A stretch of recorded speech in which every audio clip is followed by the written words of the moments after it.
Well, hi, this is Cody Sandall, pastor here at the First Presbyterian Church of Littleton. Today we are talking to Blakeley Winslow, who has seen God at work doing good things during this disruption, and asked him to share his story with all of us. So say hello, Blakeley.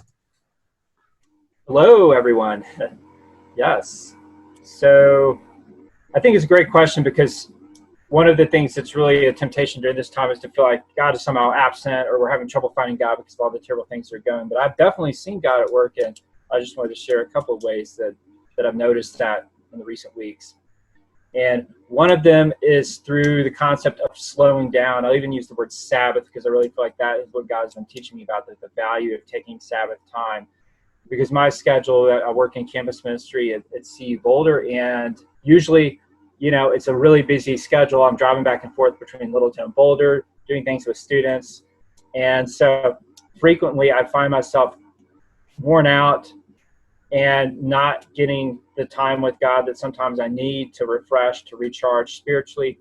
But now that my schedule is significantly freed up and I'm not driving very much, I'm doing a lot of ministry from home, God has been using that to teach me about the value of taking Sabbath, and not just even like on Sunday resting or worshiping, finding little pockets of time throughout the week to just say, hey, I've got time to do some scripture memory right now, or to pray right now, or to spend some extra time reading the Bible, or just to stop and contemplate God and go outside and see a beautiful day and thank God for it, and not feel like I've got to rush on to the next assignment or the next task. So that's been really cool, the value of slowing down. And even it's just so quiet outside, you don't hear the usual number of cars going by and all that. And I feel like God is using this time to teach me, and probably a lot of other people around the world, about the value of slowing down. And I think of Psalm 46:10, be still and know that I am God. And that verse has really resonated for me in the last few weeks because things have slowed down quite a bit. I've had that time to focus more on God, and hopefully this is something that I'll be able to carry through into my life, even post coronavirus. Just recognizing that we never should be too busy to stop and experience God, take time with God, even throughout our week. So that's been one area for sure. And then I would say another area has been in my prayer life, because my prayer life before this was pretty much focused on kind of me, my family, and the kind of circles around me, people at my church, students that I was working with, people that I was maybe trying to reach with the message of the gospel. And that was great. But now, because this is a global pandemic, it's impacting so many people beyond just us here in Colorado, just our nation. It's all over the world. I found myself starting to pray more globally.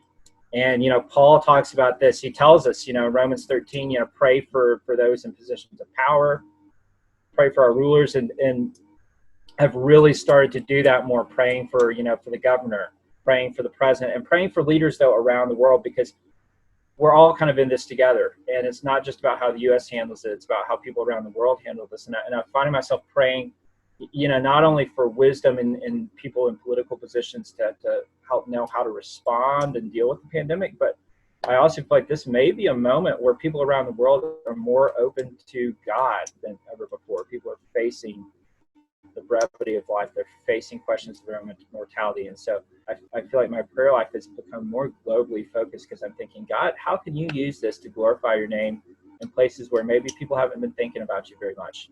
And how can you use this to bring people back to you, not just here in the U.S., but really around the world?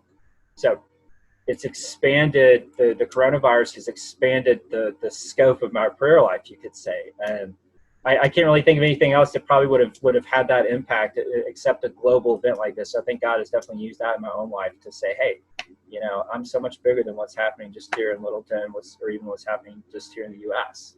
I'm doing things all over the world that you can be praying about. So I sometimes tell people to think about like a ripple prayer, where if you imagine, a stone going into the, like a lake, that's like your life.